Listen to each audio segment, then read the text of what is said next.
भाई जगदीश जी पांडवर को जोहार नमन, और उन पुरखों को भी जोहार नमन जिनका खून आज हमारे शरीर में दौड़ रहा है। और आप सभी इस विश्व आदि दिवस के दिन अपना टाइम निकाल करके और इस तरह से इतने जन सैलाब के साथ इस कार्यक्रम को सफल बनाने के लिए अपना टाइम निकाल करके यहाँ पर उपस्थित हुए आप सभी का तहे दिल की गहराइयों से मैं हार्दिक जोहार अभिनंदन करता हूँ। और मैं कहना चाहूंगा कि अपने मेरे से पहले बहुत सारे वक्ताओं ने अपनी अपनी बातें रखी और मैं भी अपनी कुछ बातें आपके सामने रखूंगा। मैं अपनी बात की शुरुआत करूंगा। वन विभाग जो अपने आदिवासियों पे जो शोषण करता है, अत्याचार करता है, अपने आदिवासी गरीब लोगों को परेशान करता है, उससे मैं शुरुआत करूंगा।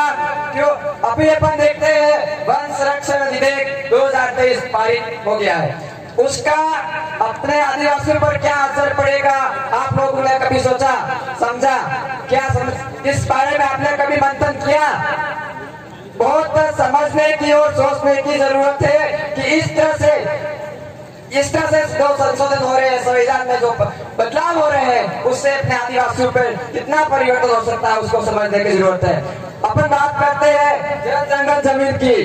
जंगल में से आप एक टोली रेत लाके बताइए, नदी में से एक टोली रेत लाके बता दीजिए आपका क्या हाल होता है? जंगल से पत्थर लाके बताइए, आप पत्थर ला सकते हो क्या? जंगल किसका? जन जंगल अपन बोल रहे हैं कि हम इस देश के मूल मालिक हैं। क्या आप देश के मूल मालिक हो के जंगल से पत्थर और रेती नहीं ला सकते हो क्या? आपका अधिकार नहीं है? जंगल और इस जमीन बचाया किसने बचाया? आदिवासी लोगों ने बचाया ना। अपना राज है ना, ये जंगल दिख रहे किसके बताओ आप? अपने। आप इसमें से लकड़ी ला सकते हो बताओ आप? इसके लिए कौन लड़ेगा? कभी आवाज उठाई? जो गुलाम और हरामखोर नेता लोग हैं वो दलाली करते हैं, इस वजह से अपन लोग दबे हुए हैं। उन लोगों का साथ जब तक नहीं छोड़ोगे तब तक इस तरह से पैसा अत्याचार होंगे और अपन इसी तरह से अपन को दबाया जाएगा। ये लोग गुलाम है, गुलाम अपने बेल्ट के नाक में नथ डालते हैं और उसको अपन हैंडल करते हैं और खींचते हैं, तब को मुड़ाते हैं, उधर मुड़ता है। उस तरह से अपने जो राजनेता है वो उनके नक से खींचते, उनके इशारे पे काम करते हैं। इसलिए अपन को उस चीज को भी समझना होगा, क्योंकि अपन लोग बोलते हैं हमारे विधायक साहब काम नहीं करते, हमारे सरपंच साहब काम नहीं करते। क्यों काम करेंगे भाई? क्यों काम करेंगे? वो उनको तय कौन कर रहा है? उनका सिलेक्शन कौन कर रहा है? आपने कभी सिलेक्शन किया है?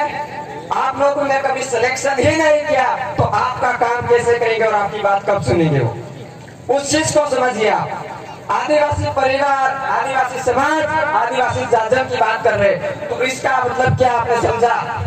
उस चीज को समझिए। आप आदिवासी परिवार की विचारधारा क्या, उस चीज को समझिए। आप जिस दिन आप आदिवासी परिवार की विचारधारा को समझ गए उस दिन इस गद्दार नेताओं को जूते मारोगे आप और अपने इस दफ्तर से अपने पंचायत में नहीं आने दोगे। ऐसे पर उस चीज को समझिए। आप जब तक अपनी विचारधारा और जो उम्मीद चला है आदिवासी परिवार में, जो जनजागरण चला है, उस चीज को नहीं समझोगे तो कुछ भी नहीं होने वाला है।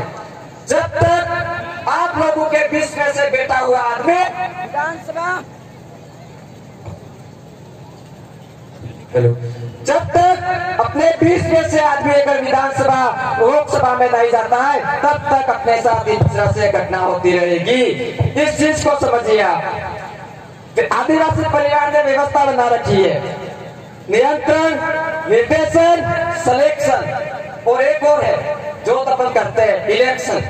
इलेक्शन भी अपन को करना है, सिलेक्शन भी अपन को करना है। उस दिन अपन शासन में जा सकते हैं, क्योंकि इन सभी चीजों से अपन को पार आना है। इन सब चीजों से अपन को अगर शासन में जाना है तो इस चीज को भी समझनी है अपन को।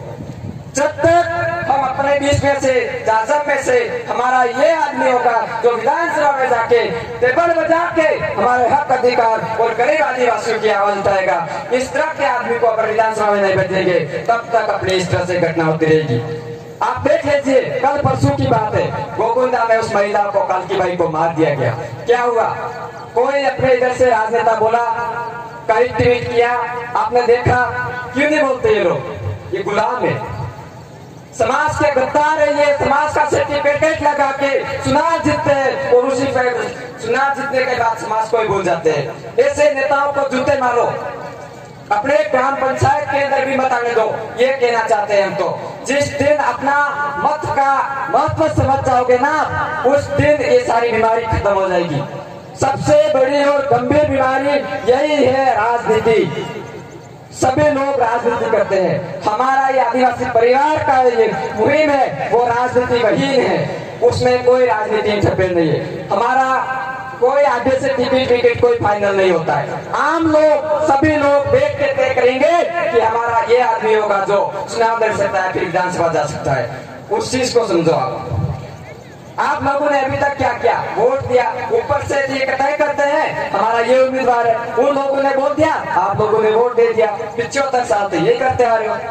हम कहते हैं आगामी 2023 में विधानसभा चुनाव आ रहा है, उसमें आदिवासी परिवार ने व्यवस्था बनाई। उस व्यवस्था के आधार पर आप सिलेक्शन करके देखिए कि अपने क्षेत्र में कितना विकास होता है, कितना बदलाव होता है, उस चीज को समझिए। अगर बदलाव लाना है तो अपन को खुद को बदलने की जरूरत है, अपनी सोच और दिमाग को भी बदलने की जरूरत है। इन लोगों ने इतने सालों से झूठ बोला, अपने दिमाग में भी झूठ स्थापित हो गया। उस झूठ को हटाने के लिए अपन को एक मुहिम चलानी पड़ेगी। कुछ को आप जगह, कुछ को हम जगाएंगे करके भी अपने समाज को एक करेंगे। जिस दिन समाज एक हो गया उस दिन अपन को कोई नहीं हरा सकता। अभी हम बात करते हैं, कल हमने एसडीएम साहब से 13 जुलाई से मतलब एप्लीकेशन दे रखी थी और इन लोगों ने कल हमको बताया कि आपका आदेश हम स्वीकृति नहीं दे सकते और हमको पूरे दिन यहाँ पे एसडी साहब, डिप्टी साहब, थानेदार साहब सब ने हमको पूरे दिन परेशान किया। उसकी वजह से ये टेंट की और हमारी व्यवस्था भी हमने सुबह की, बहुत परेशान हुए हम। उस चीज के लिए हम प्रशासन को भी कहना चाहते हैं कि आम लोग और गरीबों को आप बिना काम से टांग अड़ाई और परेशान नहीं करें। अगर इस तरह से अगर हमारे आदिवासियों को इस क्षेत्र में परेशान करते हो तो हम थाने का घेराव करने का भी दम रखते हैं। इस चीज को आप समझो। जब तक एकता बना के रखोगे तो अपन थाने का घेराव कर सकते हैं, क्योंकि थानेदार अपने यहाँ के नौकर है, नौकर की तरह काम करेंगे वो। सभी साथियों को आपने सभी यहाँ के टाइम निकाल के आए हो, सभी साथियों को जोहार। और हमको इस आपने सुना और समझा, इसलिए सभी साथियों को जोहार। और आपसे आशा और उम्मीद करते हैं कि भाई दादा का, जगदीश जी का सपना था कि हमारा बिल प्रदेश बने और हमारा समाज राजनीति विहीन, संगठन विहीन, धर्म विहीन एक आदिवासी परिवार की विचारधारा को शासन पे आके काम करे, वो उनका सपना था। उस सपने को पूरे करने के लिए आप आदिवासी परिवार के साथ जुड़िए और आदिवासी परिवार का जो जन जागरण चल रहा है उस जन जागरण में आप साथ सहयोग करिए और एक दिन अपनी जो मांग है और जो सपना है वो सपना जरूर पूरा होगा। इसी के साथ ही सभी साथियों को जोहार, धन्यवाद। धन्यवाद विनय जी। आगे की कड़ी में मैं आमंत्रित करता हूँ